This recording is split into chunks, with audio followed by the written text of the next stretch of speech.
এক ছেলে মাদ্রাসায় পড়াশোনা করত। ছেলেটা মাদ্রাসায় যাওয়ার সময় একটি মেয়ে সবসময় তার দিকে তাকিয়ে থাকে, তার সাথে কথা বলতে চায়। ছেলেটি কোনো নারীর দিকে তাকাতে চায় না। মেয়েদের দিকে তাকানোর অনীহা দেখে সেই মেয়েটি আরো ক্ষিপ্ত হয়ে ওঠে। একদিন মেয়েটা ছেলেটিকে তার খালি বাড়িতে ডাকলো, কিন্তু ছেলেটি রাজি হলো না। কিছুদিন পর মেয়েটি একটা কৌশল খাটায়।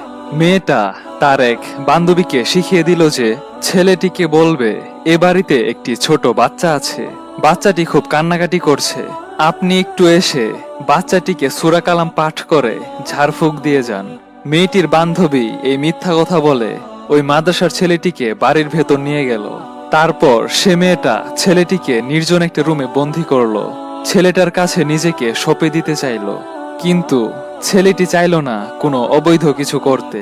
ছেলেটি বুদ্ধি করে বলল, আমার একটু টয়লেটে যেতে হবে। মেয়েটি বলল, যাও, তবে দ্রুত ফিরে আসবে। ছেলেটি বাধ্য হয়েই টয়লেট থেকে নোংরা পানি দিয়ে তার পুরো শরীর মেখে নিল, যাতে তার শরীর থেকে বিশ্রী গন্ধ বের হয়। ছেলেটি টয়লেট থেকে বের হবার পর মেয়েটি তার গায়ের দুর্গন্ধের কারণে তাকে তাড়িয়ে দিল। আর ছেলেটি খুশি মনে বের হয়ে গোসল করে মাদ্রাসায় গিয়ে ক্লাসে প্রবেশ করলো। শিক্ষক ক্লাস চলাকালীন সময়ে বললেন, তোমাদের মধ্যে কে আজকে এমন সুগন্ধ লাগিয়ে এসেছে যে পুরো ক্লাস সুগন্ধময় হয়ে আছে?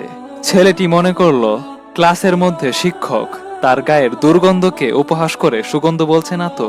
এদিকে কোনো ছাত্র জবাব না দেয়ায় শিক্ষক অবাক হলেন এবং পরীক্ষা করার জন্য একজন একজন করে উঠে আসতে বললেন।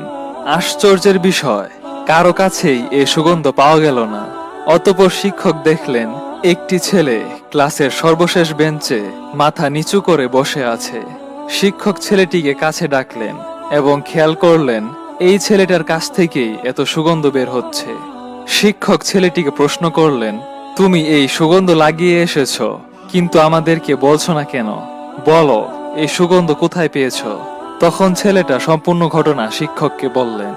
সবকিছু শুনে শিক্ষকও কেঁদে ফেললেন এবং ছেলেটাকে বুকের সাথে জড়িয়ে ধরে সকল ছাত্রদেরকে বললেন, তোমরা যদি কেউ একজন জান্নাতি মানুষ দেখতে চাও তাহলে আমার এই ছাত্রটিকে দেখো। ছেলেটি আর কেউ না, তিনি হলেন ইমাম গাজ্জালী রহমাতুল্লাহ আলাই। তাই আসুন আমরা সবাই ইমাম গাজ্জালীর মতো হয়ে যাই, বেহায়াপনা ছেড়ে দেই। মানুষ সবসময় মৃত্যু থেকে বাঁচার চেষ্টা করে, কিন্তু জাহান্নাম থেকে নয়। অথচ মানুষ চাইলেই জাহান্নাম থেকে বাঁচতে পারে, কিন্তু মৃত্যু থেকে নয়। আল্লাহ আমাদেরকে ইমাম গাজ্জালীর মতো হওয়ার তৌফিক দান করুন।